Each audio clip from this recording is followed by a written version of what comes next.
আসসালামু আলাইকুম। সবাইকে ঈদ মোবারক। দেশ এবং দেশের বাহিরে যে যেখান থেকে আমার এই ভিডিওটি দেখছেন সবাইকে জানাচ্ছি আরও একবার ঈদের শুভেচ্ছা। আজকে ঈদের দিন। খুব ভোরবেলা ঘুম থেকে উঠে বাসাটাকে ক্লিন করে নিয়েছি আর এই তো রান্নার কাজে ব্যস্ত হয়ে পড়েছি। প্রথমে আমি সেমাই আর নুডলস রান্না করব যাতে সাহিত্যর বাবা এবং সাহিত্য সেমাই খেয়ে নামাজে যেতে পারে। এরপর তাদেরকে একটু গুছিয়ে দিলাম যেন ঠিকঠাক মতো যেতে পারে সব কিছু নিয়ে। এই যে জায়নামাজে গিয়ে দিলাম। তো ওদেরকে বিদায় দিয়ে এরপর বাকি যে কাজগুলো আছে সেগুলো করে নিব। মোটামুটি রান্নার কাজ করব।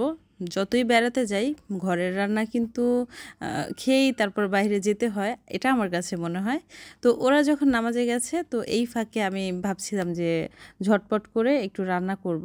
তো এখন রান্না করব গরুর মাংস আর গরম গরম সাদা ভাত। আর এই যে দেখেন পেঁয়াজ আমার চোখের যে কত জল ঝরালো সেটা আর কি বলবো।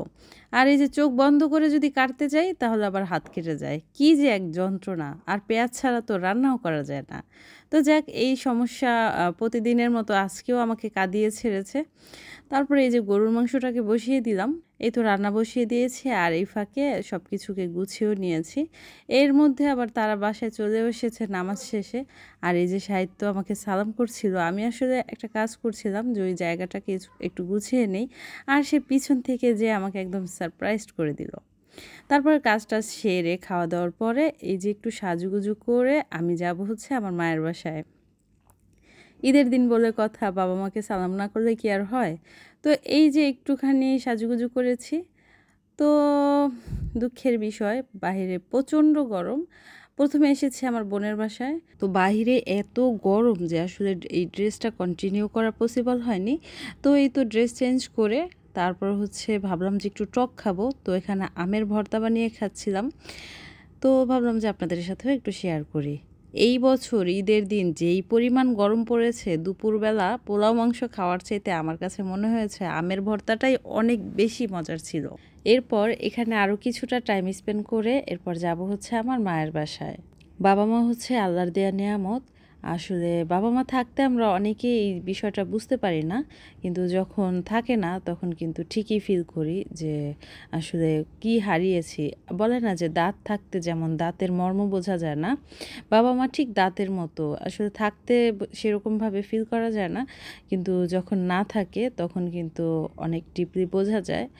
আর আমি অবশ্য এখনই ডিপলি বুঝি, কারণ বেশ কিছুটা সময় আমি যে কোনো একটা বিষয়ে রাগ করে বাবার বাড়িতে আসিনি বা কারোর সাথে যোগাযোগও রাখিনি। তো যার কারণে মানে আমি কিন্তু ওই ফিলটা বুঝতে পারি, ঠিক আছে।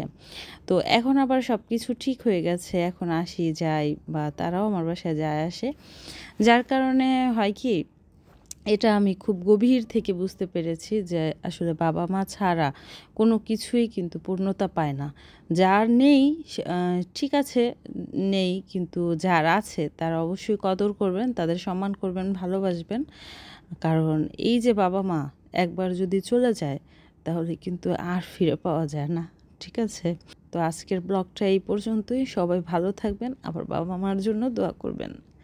আল্লাহ হাফেজ। আসসালামু আলাইকুম।